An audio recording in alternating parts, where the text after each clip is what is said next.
8 yanvar kuni Dünya Müslüman Cemiyetler Kenişinin 30 kişilik vekiller ömki Şərq Türkistan'da ziyareti bolğan.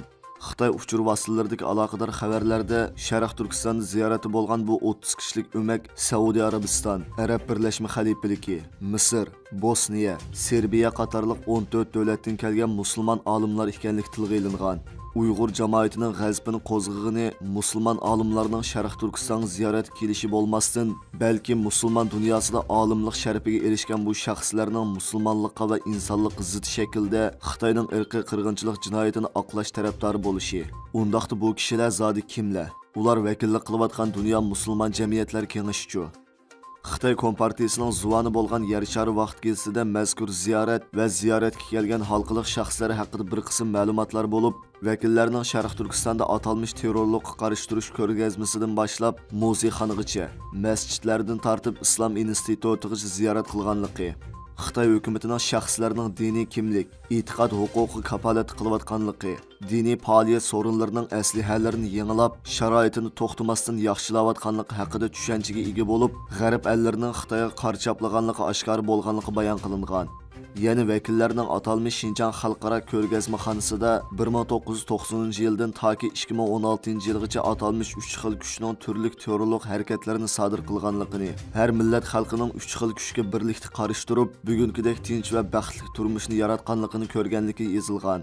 Filmdagi qonliq ko'rinishlarni ko'rgan ba'zi vakillarning hatto deyishib qattiq tushganligini ifodalaganligi, hatto bu terrorchilarga qattiq zarb berganligi tilga ilingan. Arab Birleşme Xalifaligining muxbiri atalgan Fahad Jamil Ahmad bu ko'rinishlarni to'xtamasdan suratga ilib, bundaq terrorlikning din bilan aloqasi yo'qligini va buning tasavvur qilg'usiz darajadagi razillikligini bildirgan.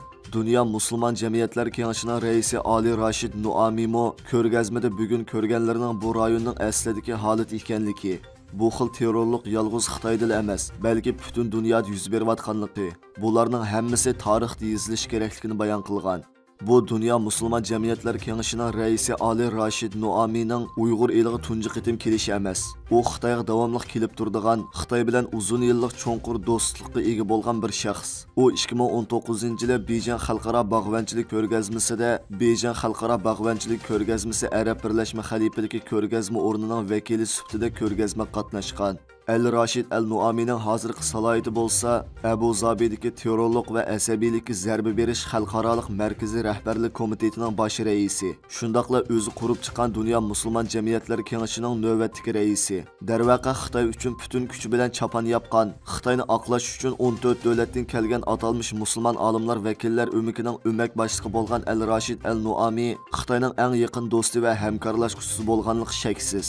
El Rashid El Nuami Xitoyning atalmış terrorlikqa qarshi kurashlarini izchil qo'llab kelgan musulmonlarning biri sifatida o'tgan yil aprelda Xitoy Saudiya Arabistonda uyushtirgan Xinjiang yaxshi joy nomidagi ekranlik tashviqot yig'inida Xitoy hukumatining lagerlar siyosatini kuchli qo'llagan. Mazkur vakillar guruhisidagi Bosniyaning sobiq muftisi Mustafa Serchimo Xitoyning atalmış terrorlikqa qarshi turish siyosatining Şərq Türkistonga inoq ijillik mevasini elib kelganligini maqtagan. Amaliyotda 1999 yildan boshlab Bosniyaning muftisi bo'lgan Mustafa Serchning Xitoy bilan bo'lgan aloqasi nihoyat quyuq bo'lib kelgan. U Xitoy tarixi va madaniyatiga yuqori baholarni bergan bo'lib, 2013-yili Xitoyning ko'p millatlarning inoq birga yashaydigan, dunyoga ulgu bo'la oladigan bir davlatligini bildirgan.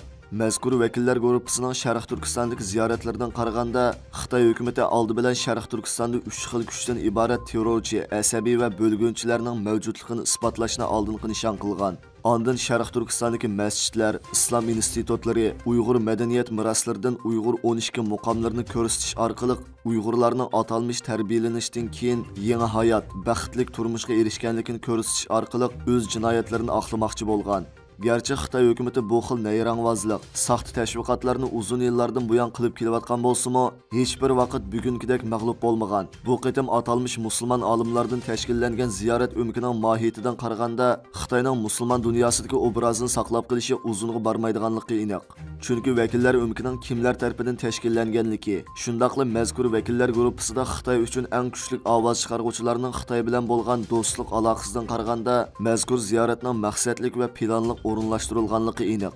Xitoyning mazkur shaxslarni Sharq Turkistonga boshlab kelishidagi birdan-bir sabab Uyg'ur irqiy qirg'inchiligini inkor qilish, yolg'onga chiqarish va g'arb ellarining o'yini ko'rsatib, dunyoni aldash. Vakillar o'mkini tashkillovchi o'rin bo'lgan Dunyo musulmon jamiyatlar kengashi bo'lsa, Xitoyning uzun yillik do'sti bo'lgan Al-Rashid Al-Nuami yaqinqi yillarda qurib chiqqan yangi organ. Vakillarmi yillardan buyon Xitoyni qo'llab, Xitoy uchun ovoz chiqarib kelgan Xitoyparast atalmish musulmonlar. Uyg'urlarning irqiy qirg'inchilikka uchirganligi Amerika va g'arb davlatlarining o'zlari uydirib chiqargan o'yini bo'lmasdan, balki Po'latdek haqiqat ekanligiga isbotlar yetarlik. Uyg'ur lager shohidlari, xalqaro nopozliq tadqiqot o'rinlari va tadqiqotchilarning tadqiqot dokladlari, oshkorlangan Xitoy hukumat hujjatlari qatorliqlarning hammasi buning misoli. Xitoy jinoyat o'tkazmagan, Uyg'urlarga irqiy qirg'inchilik qilib boqmagan bo'lsa, u holda Sharq Turkistondagi uchur qamonligini butunlay bekor qilib, o'zining begunoh ayiblanganligini oqlashga yo'l ochsa to'g'ri bo'ladi. Xitoy barliq uchurlarni qamal qilib, isbotlarni inkor qilish bilan birga xalqarodagi Xitoyparastlar orqali jinoyatini oqlashga urinyotdi. Garchi Xitoyning musulmon dunyosidagi qo'li uzun, ta'sir cho'ng bo'lsa-mu, bu uning jinoyatini yo'shira oladiganligini bildirmaydi. Növbətdə G'arb dunyosidagi musulmonlar va musulmon davlatlarda Uyg'ur irqiy qirg'inchiligiga yaqindan diqqat qilayotgan, Uyg'urlarni qo'llash tarafdori bo'layotgan musulmon jamiyatlari kundan kunga ko'paymoqda. Uyg'urlarmi albatta musulmonlar orasidagi Xitoyparast musulmonlar yoki davlatlar bilan oddiy avom xalqni bir-biridan ayirib qarashni yaxshi biladi. Ularni musulmon dunyosining o'rtaq vakili, ularning qarashlarini musulmonlarning o'rtaq qarashi deb qaramaydi. Shundaqlı saqal, uzun ko'ynak, arabcha ismlar bo'lganligi, hajga borganlik sababliklar jazo lageri qamalgan necha millionlagan Uyg'urlarning terrorchi emasligiga haqiqiy iymon ahli ishindo deb qaraydi. Agar Xitoy o'zini aqlamoqchi bo'lsa, xalqarodagi Xitoyparastlarga tayanmay, balki barliq iqimdagilarga haqiqatni ko'rsatishga jur'at qilish kerak. Uyg'ur irqiy qirg'inchiligining rost yoki yolg'onligiga, Uyg'urlarning zulmga uchirgan yoki uchirmaganligiga saxta tashviqotlar bilan emas, balki haqiqatni oshkorlash bilan javob berish kerak. Aksicha bo'lganda Xitoy hukumatı Uyg'urlar ustida ilib borgan irqiy qirg'inchilik va insoniyatga qarshi jinoyati uchun eng og'ir badallarni to'lashga majbur bo'lganligi aniq.